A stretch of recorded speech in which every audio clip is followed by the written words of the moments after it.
All right, welcome to Slice of the Slate. We've got 2 huge days of women's college hoops to break down for you, January 7th and 8th. Let's just jump right in. You know how we do it here. We're going to move fast, give you the predicted scores, the stories behind the games, and the players you've got to keep an eye on. No filler, just the good stuff. Okay, let's kick things off with January 7th. We've got 4 big-time matchups featuring some of the best programs in the country. So first up, we've got the #1 team in the land, UConn, hosting St. John's. Now, our model is calling for a pretty decisive 90-70 win for the Huskies. And really, the story here is just UConn's ridiculous offense. I think St. John's hangs around for a quarter, maybe, but the prediction is that a huge 12-0 run by UConn in the second quarter. Well, that's going to be all she wrote. And who's going to be cashing in on all that offensive firepower? You guessed it, senior guard Ozzie Fudd. I mean, with the way UConn moves the ball, she's projected to get a ton of open looks from three-point land.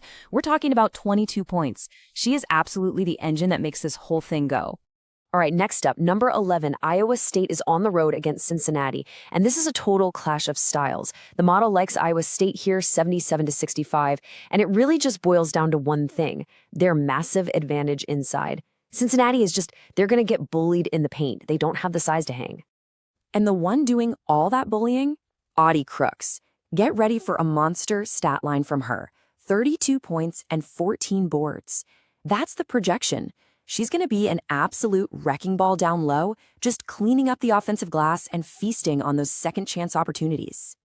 Okay, our third game has #13 TCU squaring off against Oklahoma State. The model is calling for an 82-70 win for TCU, and it's gonna be a 3-point barrage. TCU runs this beautiful modern offense. They put 5 shooters on the floor, spread you out, and it just creates so much space. We think they're gonna pull away in that third quarter when Oklahoma State's defense just can't keep up. And the one pulling all the strings for TCU, that's transfer guard Maddie Scher. This woman does everything. We're talking a projected line of 18 points, 6 assists, and get this, 4 steals. She's just going to be a menace on both ends of the court, completely messing with Oklahoma State's entire game plan. All right, let's wrap up January 7th with a totally different vibe. We've got St. Joseph's at Davidson. This one's going to be a rock fight, a low-scoring defensive grind. And in a slow, methodical game like this, you gotta give the edge to the home team, right? The model agrees. Davidson squeaks by, 65-62, probably on some big shots from Charlize Dunn down the stretch. Okay, catch your breath, because now we're moving on to January 8th. And let me tell you, this day is absolutely stacked with can't-miss games from coast to coast. So let's just dive right in. We've got 4 monster matchups right off the bat. First, #10 Louisville is in a potential trap game on the road at Miami, but we think they survive by forcing some late turnovers. Then you've got a potential game of the night. #6 Kentucky over Alabama in an absolute shootout. We're thinking UK's size is the difference on that final possession. At the same time, #12 LSU is going to grind out a tough physical win against Georgia by basically living at the foul line. And rounding it out, #3 South Carolina just flexes its depth and rebounding, pulling away from Arkansas for a comfy 20-point victory. And the day is not even close to over. We've got 3 more bangers. The Tennessee at Mississippi State game, that is a legitimate coin flip.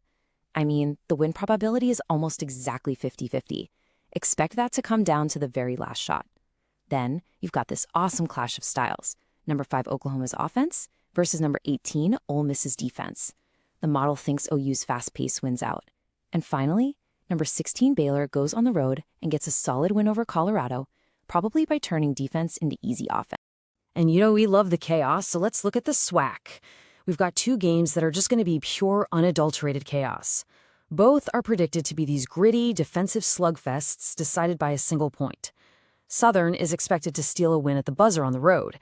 And Grambling, they're going to win their own nail-biter, probably because Aaliyah Collins just decides to take over and create the final shot herself.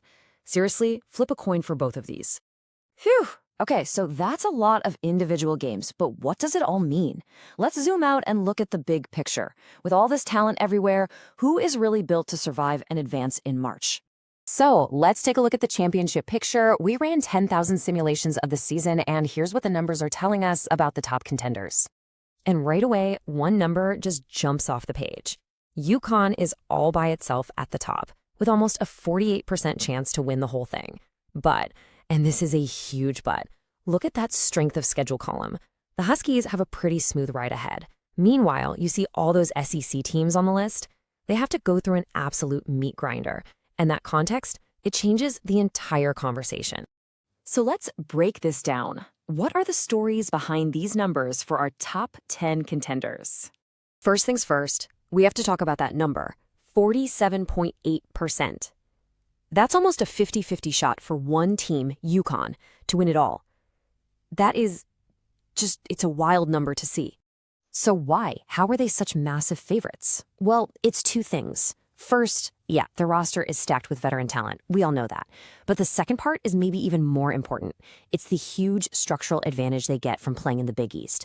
Think about it.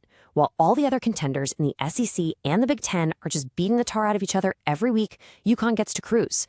They're going to get a #1 seed and show up to the tournament with much fresher legs.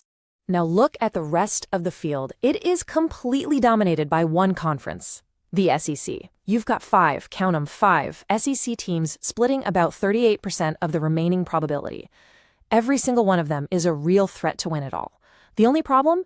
They have to go through a conference battle royale just to get to the tournament. And what's so cool is that each of these SEC teams has its own personality. South Carolina will just wear you down with their depth. Texas is going to punch you in the mouth with their physicality and defense. LSU, they're just pure, beautiful chaos with all that scoring. Oklahoma can drop 100 on you any given night. And then there's Kentucky, the sleeper, the dark horse, just a true giant in the front court. But hold on, it's not just UConn and the SEC. The rest of the country has something to say about this. UCLA is leading that charge with a solid 8% chance, and they're followed by a really interesting bunch of wildcards. UCLA might be the most balanced team in the Big Ten, top to bottom. USC is such a fascinating wild card, right? They had to pivot to their young core after the Juju Watkins injury, and they're dangerous. And then you have two teams that are all about their superstar. You've got Iowa State, powered by the unstoppable force that is Audie Crooks. And you've got Notre Dame, led by the human highlight reel, Hannah Hidalgo. For both of them, the story is pretty simple. If their star player goes nuclear in March, watch out. So when you boil it all down, it leaves us with the biggest question of the season, doesn't it? What forges a champion?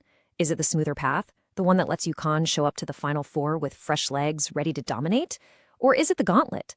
Is the team that survives the brutal week-in, week-out war in the SEC or the Big Ten the one that will be truly battle-tested and ready to win it all? Man, I can't wait to see how it all plays out.